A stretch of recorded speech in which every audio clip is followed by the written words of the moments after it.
मित्रों नमस्कार। मैं संस्कृत गौरव में आप सबका स्वागत करता हूं। जैसा कि इसके पहले मैं आपको स्वर और व्यंजन के बारे में बहुत अच्छे से बता चुका हूं।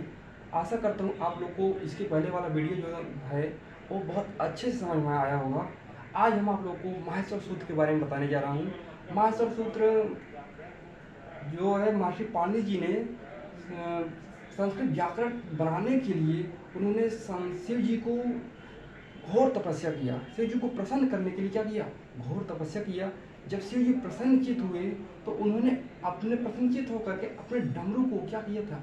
14 बार बजाया था, जिससे कि 14 बार बजाने से उन्होंने महर्षि पाणिनि जी ने उनको क्या किया था? 14 सूत्र समझ करके क्या किया? माहेश्वर सूत्र की रचना कर दिया था। एक श्लोक प्रसिद्ध है कि नृत्यावसाने नटराज राजो ननाद ढक्काम नौ पंचवारम उर्धर्तु काम सनकादि सिद्ध एतद्विमर्शे शिव सूत्र जालम। तो ये 14 माहेश्वर सूत्र हुए। एक आ ई उ र, दूसरा री री का ए ओ आ औ च ह वरट लड़ ई मा नड़नम झवई घड़ घस जब गड़ दस खाफ छठ चटतव कपय ससर हल। ये आपके क्या हुए? 14 सूत्र हुए।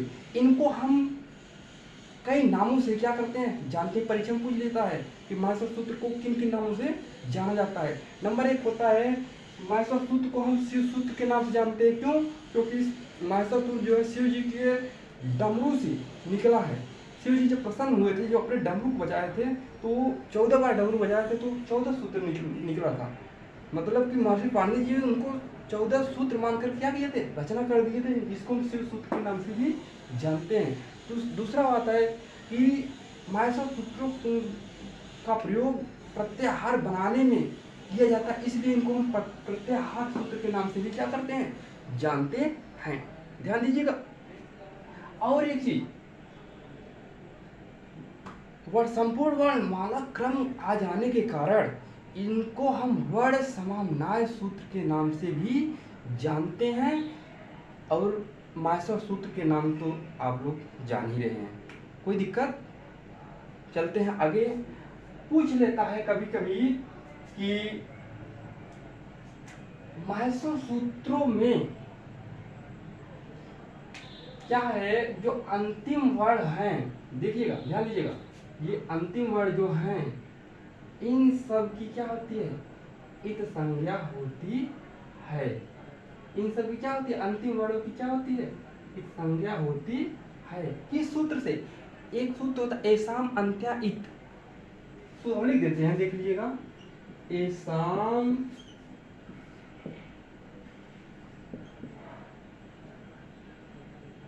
अंत्या इत है। तो क्या होता है कि एसाम अंत्या इत से क्या होती है? इन सभी वर्णों की क्या होती है? इत संज्ञा होती है। तो माहेश्वर सूत्र में 14 वर्णों की तो आप निकाल ही सकते हैं, 14 वर्ण जो है संज्ञक हैं। लेकिन लड़को भी क्या किया गया? लड़ के बीच में जो आ आया है, एक सूत्र होता है लड़ मध्य तु इत संज्ञक, एक सूत्र होता है लड़ मध्य तु इत संज्ञक, लड़ मध्य तु इत संज्ञक। इस सूत्र से लड़ के मध्य में आ बचा है ना, इसका भी इत हो गया, इसका भी हो गया, बचा इसमें क्या? आ बचा है ना, इसकी आ की भी क्या होती है? इत संज्ञा होती है। जब आ की संज्ञा होती है तो 14 वर्णों की संज्ञा हो रही थी, एक उसमें जोड़ लिया 15। तो पूछ लिया था कि कितने वर्णों की संज्ञा होती है माहेश्वर सूत्रों में? आप बताएंगे कितना? 15 वर्णों की। क्या बताएंगे? 15 वर्णों की संज्ञा होती है। अगर 15 ऑप्शन नहीं है, 14 है, तो आप कितना मारेंगे? 14 मारेंगे। कोई दिक्कत? ठीक। अब देखिए, ये भी पूछता है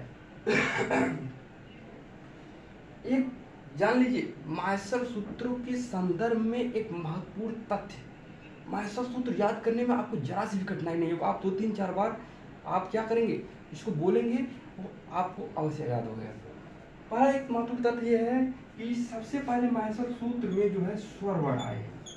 स्वर आया हुआ है, देखिएगा अ ई उ री री ए ओ आई औ, ये क्या है आपकी स्वर। स्वरों की संख्या कितनी होती है संस्कृत में? 9 होती है।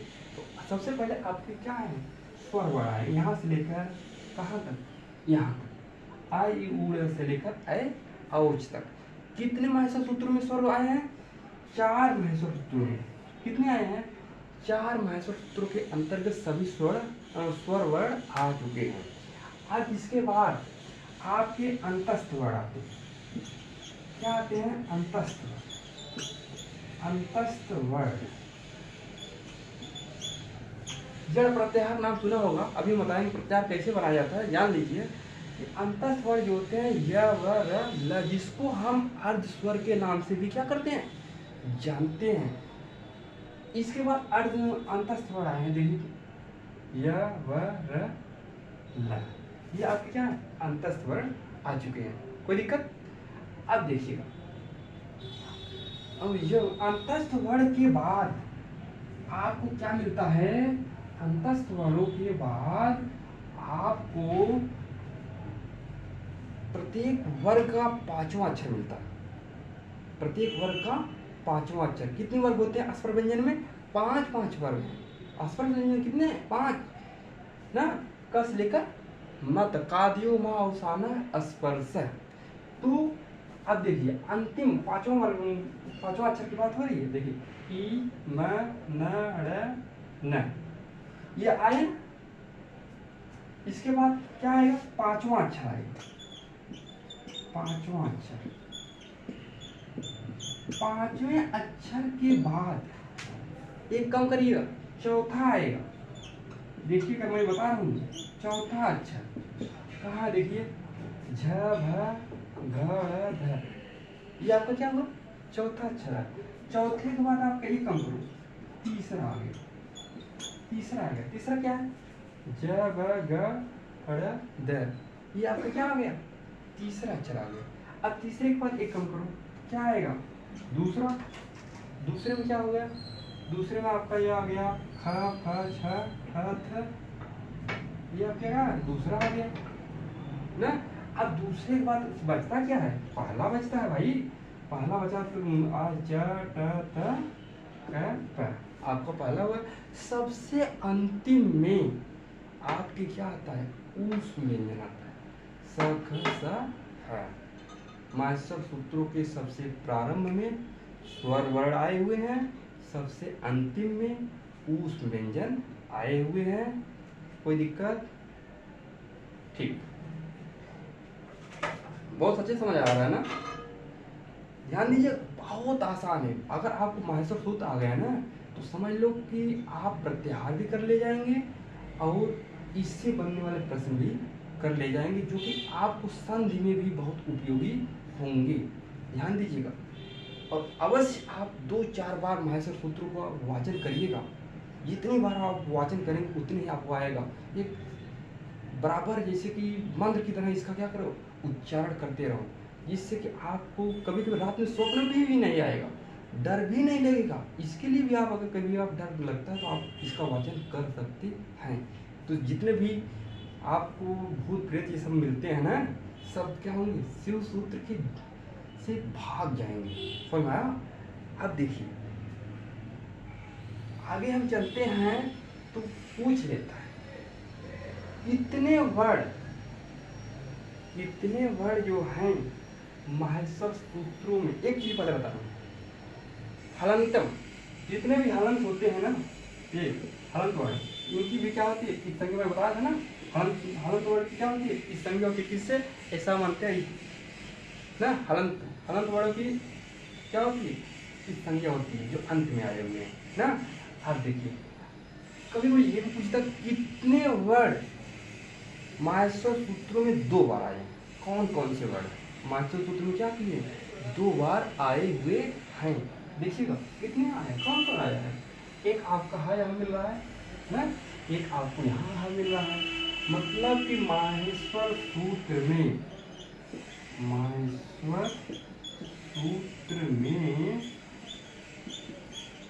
हर वर्ड कितनी बार आया है? 2 बार आया है। हर कितनी बार आया है? आपको हर वर्ड जो है 2 बार आया हुआ है। ठीक, अब देखिए, मिटा देते हैं। और पूछता है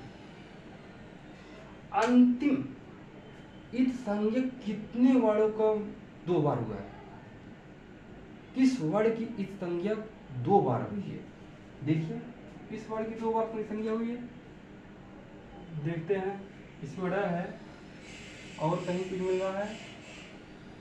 ये देखिए, ये भी ड और ये ड, दोनों वर्णों की 2 बार क्या हुई है? माहेश्वर सूत्र में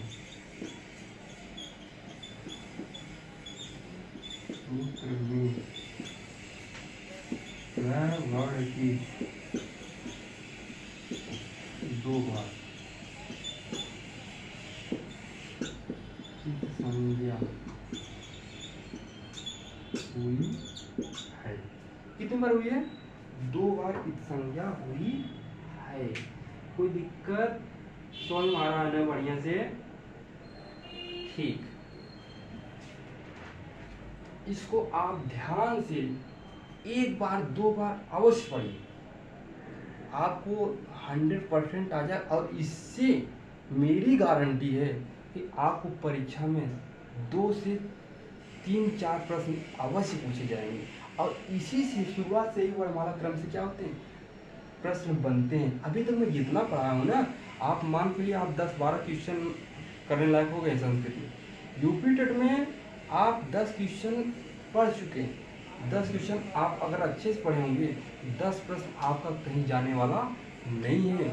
और निश्चित रूप से आप देखिएगा परीक्षा में 10 प्रश्न अवश्य इससे पूछे जाते हैं। और ना हो, मेरी अगर विश्वास ना हो तो आप पिछला पेपर उठा कर देख लीजिएगा, कितने प्रश्न वर्णमाला क्रम से पूछे गए हैं, माहेश्वर सूत्र से कितने पूछे गए हैं, प्रत्याहार से कितने पूछे गए हैं, स्वर व्यंजन से कितने पूछे गए हैं। आपको अवश्य अंदाजा लग जाएगा कि हाँ, कितना महत्वपूर्ण क्लास है ये, बहुत ही इंपॉर्टेंट क्लास है।